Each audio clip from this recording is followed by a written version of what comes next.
Sumoto nga dito na siya sa Batangas. Tawag din siya nga naabot na siya sa balay.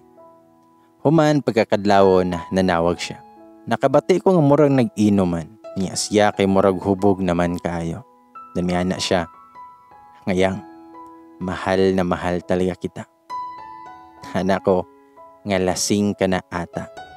Anak siya, nga hindi ako lasing. Bisan god og hubog na.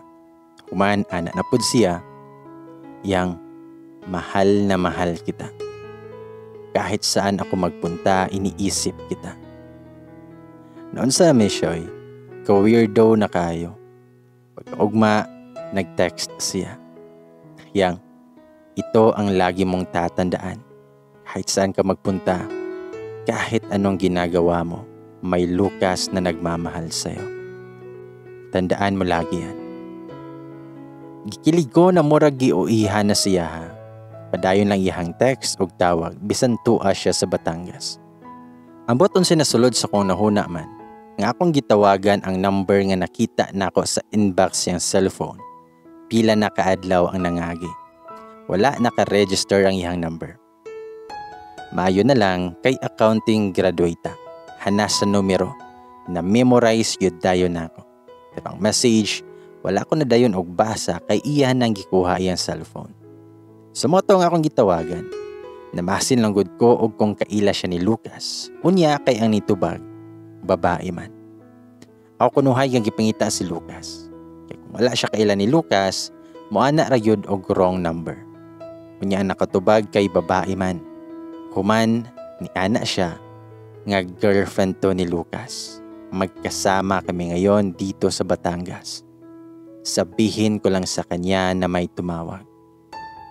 Pagkadungog pa lang nako sa word na girlfriend to ni Lucas, murag na bungol nako. Wala na kasabot sa uban pa niya nga giistorya. Wala ko hapit katubag. Akong gipalong dahil ng cellphone. Samtang naglingkod ko, mura ko gibuhusan og bugnaw na tubig. Dili gyud ko katoo. Kasakit ba? Nakapamalikas inyong iyaan. Kasi nagdamgor ako. Kumantulo na akong mga luha. Pero pugong lang yun kay matingala akong iyaan. Nganong mihila ko. Lisod kayo sa feelings na magpretend na okay ko pero wasak na di ay akong kasing-kasing. Mukatawa pa kunuhay ko kung naay ka istorya. Human, perte na di ay sakita sa dughan. Isan lami ang sudan, walay gana ikaon. Pagkagapi na nako gibuhos og hila. Dili og gihapon ko makatuo sa nahitabo og ang Lucas wala pagyud nanawag. Nakaana ko ngano mangyud nga sa kadaghan sa imo pamangyud ko na higugma Lucas. Mao to nga nagampo lang gyud ko. Wala ko mangita og sign nga akong giampo lang kay siya na ang akong gusto makauban Lord. Pagsunod adlaw ana, kumprontahay na. Nitawag ang babae, kabalo na siya nga girlfriend puday ko. Motong gipapili na ako si Lucas. Sila ang kuyog. Ako sa pikas linya nangutana ko niya. Nga Lucas, sino sa amin?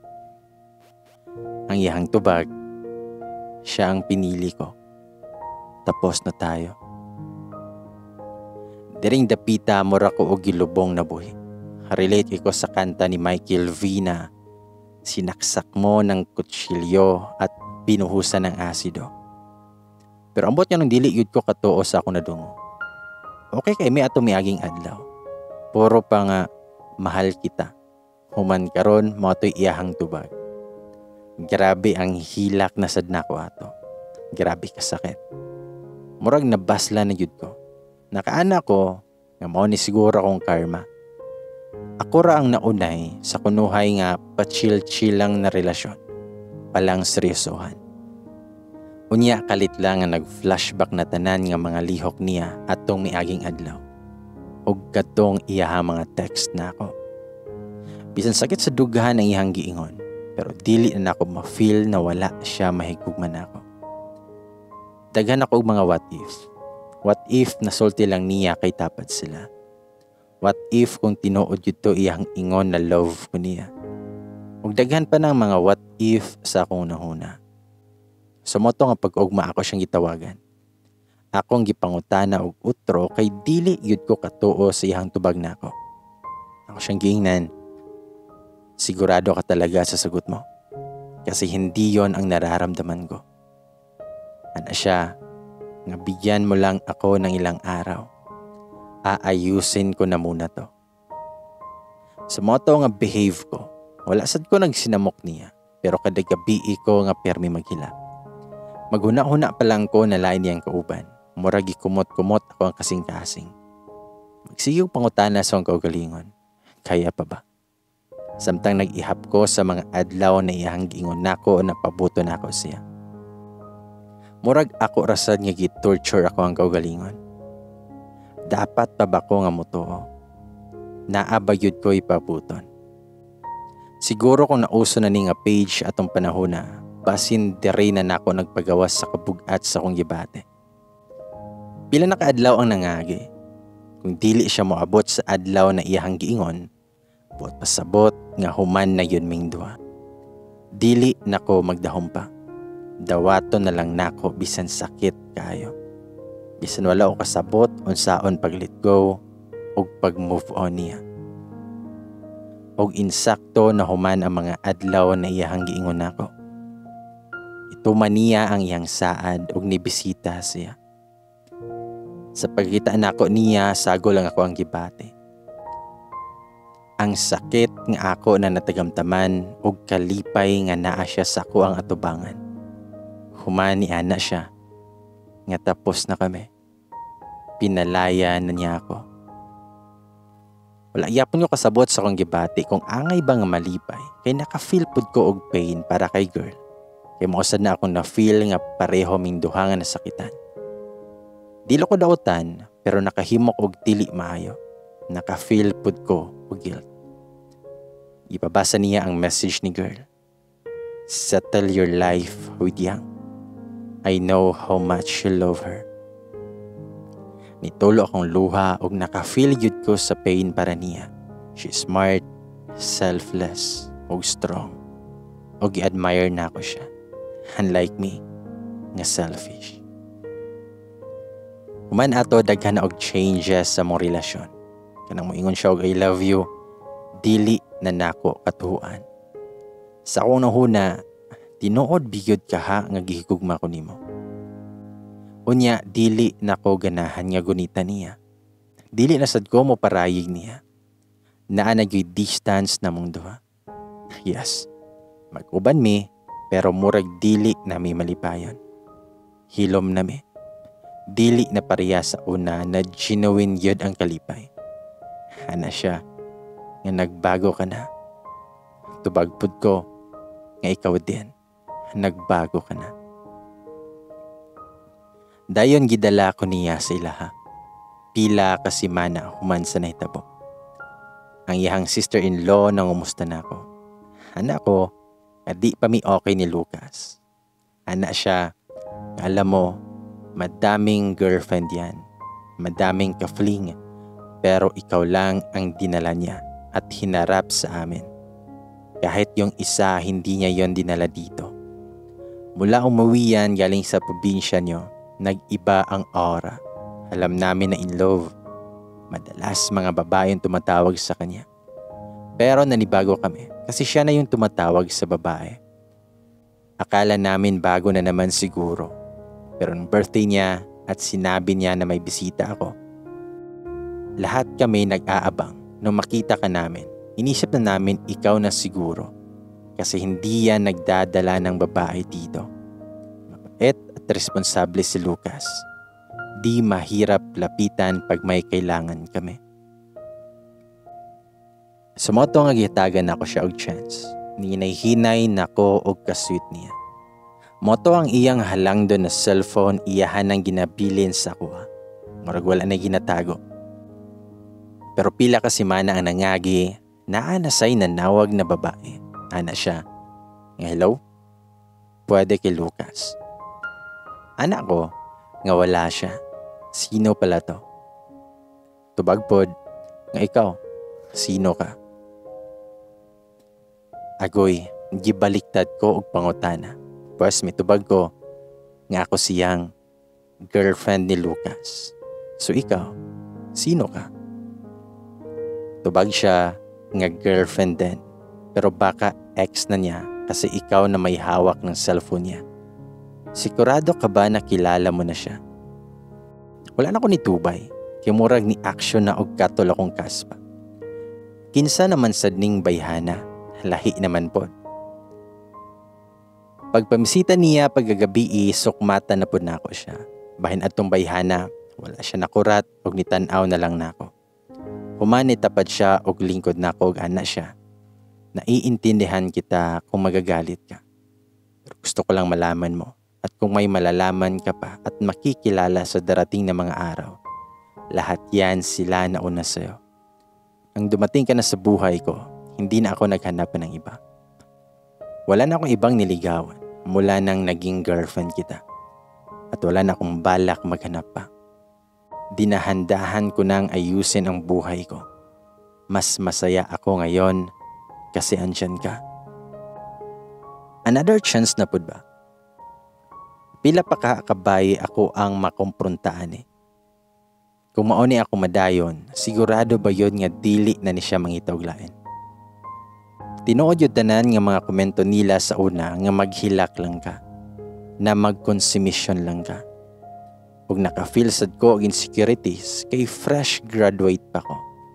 Wala pa'y naabot sa akong profesyon. Wala pa'y achievements. Samtang ihang mga excess na anasay ikapang hinambog. Unya ako, naapay pamilya na akong tabangunon. Kung ako iyang pilion, murag bugat na cross iyahang pasanon.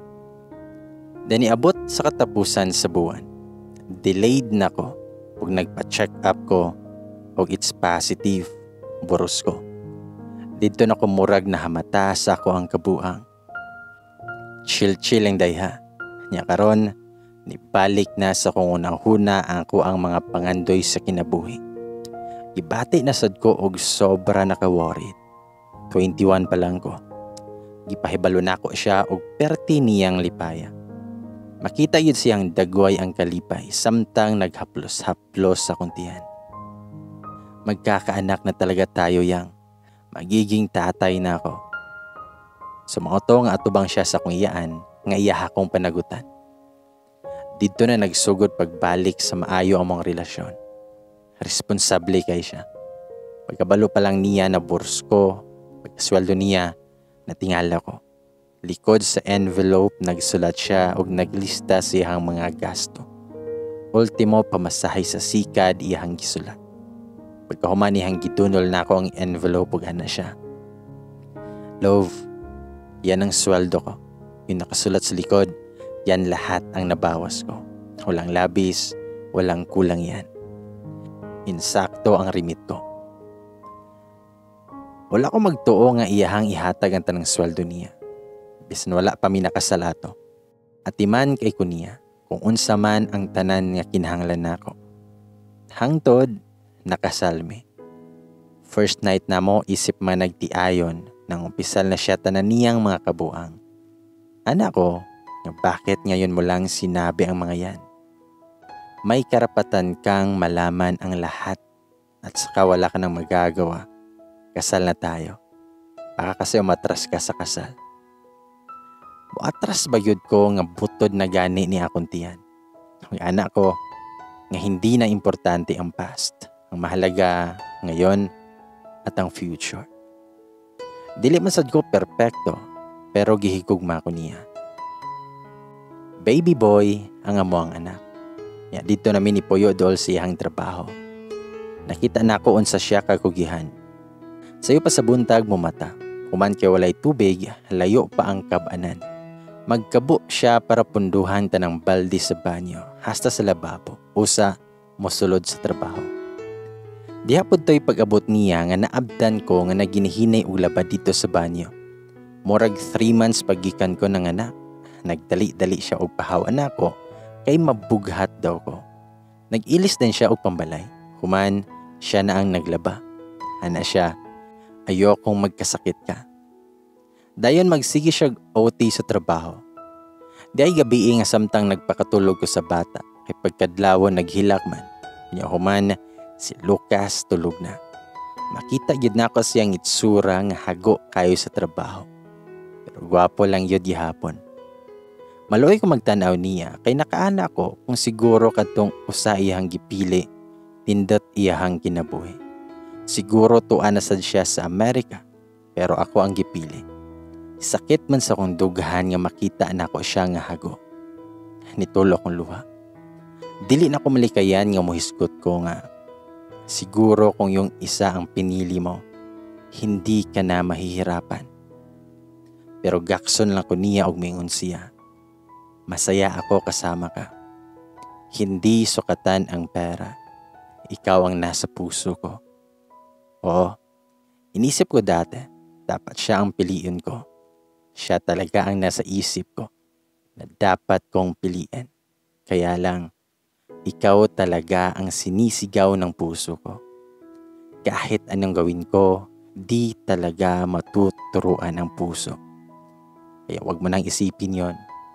Magsisikap ako para mabigyan ka ng magandang buhay. Tiis lang muna tayo ngayon. Promise ko yan. Promise ko yan sa inyo ng anak natin. Bibigyan ko kayo ng magandang buhay. Kahit hindi ka nakapag-abroad, ipakikita ko sa'yo na hindi ka din magsisisi na ako ang pinili mo. Nagsugod mi ni Lucas sa usa ka kaldero. Usa mi maglungag, inita na mo og tubig para magkape. Gamay raman to yung sweldo sa bag-o na trabaho. Human, permi may mangutang sa tindahan. Pero pinangga mi sa among utangan, kay mo bayad man mi dayon. Masaon man nga wala siya'y naipon kay sige lang mi og date sa una. Pero kay kabaluman mo, kapag misaya, happy vibes ra gyud ta. Mao bisan lisod ang life, magkinataw anay rami.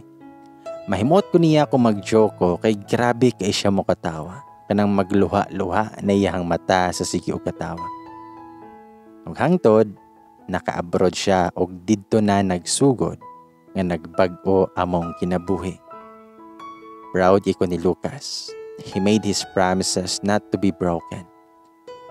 Nakita na ko tanan niya na mga sakripisyo para namo sa iyang anak. For 19 years, nagkadugay din nagkalami among panag-uban. Kung sa SPG, pag-chick boy, kabalo na yun mo. Fighter na. Dili na malalis. Mo nang nakapatukod mi sa moang dream house. Mga sakyanan, og uban nga mga investment. Human, ako negosyante na ko ron. He is always my supporter. Itabangan ko niya og eskwela sa akong mga manghod kung unsay financial problems sa akong pamilya, hatag ragyudayon na siya. Na-disappoint man sa una ako ang family na ako, pero karon proud na kayo sila sa mua. Sweet lang gihapon si Lucas. Bisan unuran ako gamay, gunitan gihapon ko. Agbayan gihapon ko, hungitan gihapon ko. Mas i-shopping nako, pero sa una siya pa ang mamili, karon mo lingkod na lang sa daplin. Tawagon na lang daw nako siya kung magbayad na, kay dugay naman ko mahuman. Kung sa una kadali ra, kay mauwaw pa man ko kunuhay. Makatravel na sad mig local o international. Kada biyahe na mo, magnilingkod ragyod ko kay siya na tanan ang mag-asikaso. Igo ra ko pabarugon kung tuan na sa counter para mag-check-in. Human perme ra gyud na iyang linya nga. Anong gusto mong kainin? Saan mo gustong pumunta? Anong gusto mong gawin? Bisan ka na maglalis mi mo ana gihapon siya. Ano ba talaga ang gusto mo yang? Pero pinasuko na. Pero gusto lang gihapon nako iyang sundon. Unya ako mag-away mi, dili uso na mo ang layas-layas. Usara gihapon may karom pero isig kilid may muhigda. Human, isig talikdanay. Unya mag-cellphone lang, hangtod makatulog. Unya pag-abot sa kadlawon, makamata ko nga nagyaksanay na mi. Unya, makanumdom ko eh. Mong ako dayon tangtangon ako ang kamot. Samot pa ko nga ipiton ug moana siya, nga wag mo nang tanggalin, nakayakap ka na. Mo nang magka-okay dayon mi. Kay wala yun sa gawas sa panimalay ang solusyon sa problema sa mag-asawa. Naa ragyo na ninyong duha. Mas gubot kung daghan ang mag-apil-apil. Mo kung namoy problema, istoryahe lang ninyo og pangitayog solusyon. Ayaw idiretsyo og paningka. Iagi permi sa tarong na pag-istorya. Kay kung magpadala ka sa kainit sa ulo, daghan tag may istorya nga sakit nga dili na nato mauli. Experience na namo. Kaya na ako'y nasulti na di maayo ug sa dihang nagsorry ko.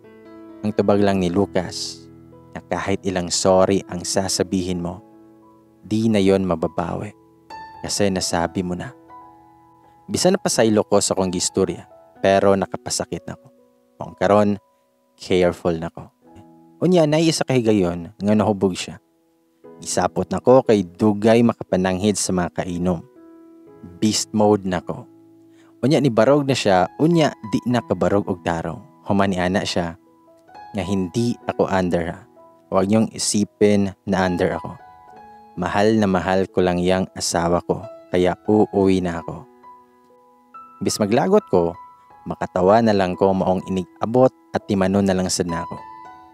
Nya hilig siya og prutas. Ako dili kayo. Labi na kong aslom, maong inigkaon niya sa prutas. Iyasa nang tilawan kong tamis. Mga na dayon nga kay hongitan dayon ko. Pero mutukarsad ang pagkasiloso. Sa dili pa uso ang video call kay lagi kipad sa una. Unya lain ang oras sa abroad. Nakalimot ko nga oras naman di ay sa iyang tawag. Nahuman ako sa panglaba sa dihang nakahinumdum ko. Nagdagan ko padulong sa kwarto kay didto nabilin akong cellphone. Pagtanaw na ko, 20 ka missed calls. Unya na ring. Ako daw niya gitubag. Unya kay nanghangos ko kay gikan nagdagan. Perte bitaw niyang sukua kay ngano daw nga naghangos ko. Pagka bright na malangyod kay dugay pa nako gitubag. Unya naghangos pa ko nga naghuna-huna na og dautan. Sa motong nag-away mi. Kanabang gikapoy ka og laba human hapit pa ko na dusmo kay gadali-dali. Matubag lang ang tawag niya, unya himuan kaniya og sala.